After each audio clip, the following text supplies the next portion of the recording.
स्वतंत्रता दिवस के मौके पर सरकार हाईवे पर सफर करने वालों के लिए एक बड़ी सौगात लेकर आई थी, जिसके तहत बस एक बार 3,000 रुपए का पेमेंट करके आप साल भर या फिर 200 टोल क्रॉस कर सकते थे।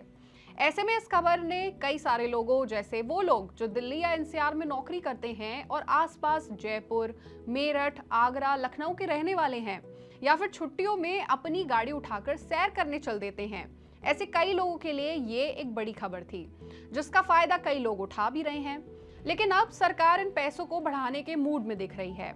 आइए जानते हैं कि कितना पैसा बढ़ा रही है सरकार, कब से लागू होंगे ये नए नियम और क्या है इस बढ़ोतरी के मायने। ये सब समझेंगे हम आज की इस वीडियो में। नमस्कार, मैं हूं सलोनी त्यागी और आप देख रहे हैं मनी 9। सबसे पहले बात करते हैं कि आखिर अब कितने का मिलेगा टोल का एनुअल पास। तो आपको बता दें कि 1 अप्रैल से आपको फास्टैग एनुअल पास के लिए 3,000 रुपए नहीं बल्कि 3,075 रुपए देने पड़ेंगे। ये नियम पहले की तरह ही प्राइवेट व्हीकल्स पर लागू होंगे, ना कि कमर्शियल व्हीकल्स पर।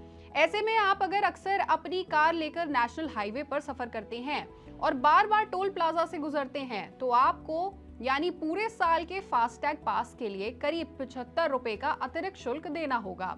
हालांकि बढ़ोतरी बहुत ज्यादा नहीं है, लेकिन ये बदलाव क्या आगे भी ऐसे ही होता रहेगा? क्या इसी तरह से इसका दाम बढ़ाया जाएगा? ये अब एक बड़ा सवाल है, क्योंकि 1 साल से कम समय में ही इसके दाम में 75 रुपए यानी कि करीबन 2.5% की बढ़ोतरी की गई है। अब कुछ लोगों के लिए जो इस फास्टैग एनुअल पास सिस्टम से वाकिफ नहीं है, उनके लिए एक बार बता दें कि फास्टैग एनुअल पास दरअसल ये एक तरह का प्रीपेड टोल फैसिलिटी है, जिसे खास तौर पर प्राइवेट व्हीकल्स जैसे गाड़ी, जीप और वैन के लिए बनाया गया है। आमतौर पर जब कोई वाहन टोल प्लाजा से गुजरता है तो हर बार उसे टोल अमाउंट अपने फास्टैग के जरिए चुकाना होता है। लेकिन एनुअल पास लेने के बाद यूजर को बार बार रिचार्ज या पेमेंट करने की जरूरत नहीं पड़ती। एक बार साल भर का पेमेंट, जो कि 3,000 रुपए है, उसे करके आप कई बार या यूं कहे कि एक साल में 200 बार टोल क्रॉस कर सकते हैं, जिससे आपकी जर्नी और ज्यादा स्मूथ और कन्वीनियंट हो जाती है। ये पास 1 साल तक वैलिड रहता है, यानी जो भी लिमिट पहले पूरी हो जाएगी वहीं ये पास खत्म हो जाएगा। अब अगर आप पूछेंगे कि अगर 200 क्रॉसिंग्स की लिमिट 1 साल से पहले ही खत्म हो जाए, तो सिस्टम अपने आप उस पास को नॉर्मल फास्टैग अकाउंट में बदल देता है, यानी उसके बाद हर टोल क्रॉसिंग पर अलग अलग अमाउंट कटने लगता है। हालांकि यूजर चाहे तो उसी समय फिर से नया एनुअल पास खरीद सकता है। अब अगर सरकारी आंकड़ों की बात करें तो ये स्कीम तेजी से बहुत पॉपुलर हुई।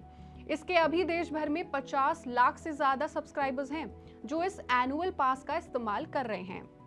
और नेशनल हाईवेज पर कार से होने वाले कुल टोल ट्रांजैक्शंस में से करीब 28% लेन देन इसी पास के जरिए हो रहे हैं।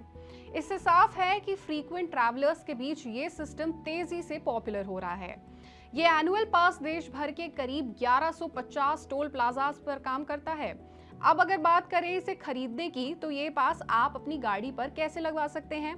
तो आपको बता दें कि इसे लगवाने का प्रोसेस भी काफी आसान है, काफी इजी है। यूजर इसे राजमार्ग यात्रा मोबाइल ऐप के जरिए या फिर NHAI यानी कि national highways authority of India की ऑफिशियल वेबसाइट पर जाकर खरीद सकते हैं। पेमेंट करने के बाद ये सीधे आपके फास्टैग अकाउंट से लिंक हो जाता है। कुल मिलाकर देखा जाए तो ये स्कीम खास तौर पर उन लोगों के लिए बहुत फायदेमंद है जो अक्सर हाईवेज पर ट्रैवल करते हैं, जैसे डेली कम्यूटर्स, इंटरसिटी ट्रैवलर्स या फिर ऐसे लोग जिन्हें काम के सिलसिले में बार बार शहर बदलना पड़ता है। उनके लिए हर बार टोल पे करने के बजाय एक बार एनुअल पेमेंट करना ज्यादा कन्वीनियंट, ज्यादा आसान और कई मामलों में सस्ता भी साबित हो सकता है। और यही वजह है कि सरकार इस तरह की डिजिटल टोल सिस्टम को लगातार प्रमोट कर रही है, ताकि हाईवेज पर सफर और ज्यादा फास्ट, स्मूथ और हैसल फ्री बनाया जा सके। बाकी आपका इस मुद्दे पर क्या सोचना है, आपकी क्या राय है, आप हमें कमेंट करके बता सकते हैं। और ऐसी और खबरों और अपडेट्स के लिए जुड़े रहिए हमारे साथ और देखते रहिए मनी 9।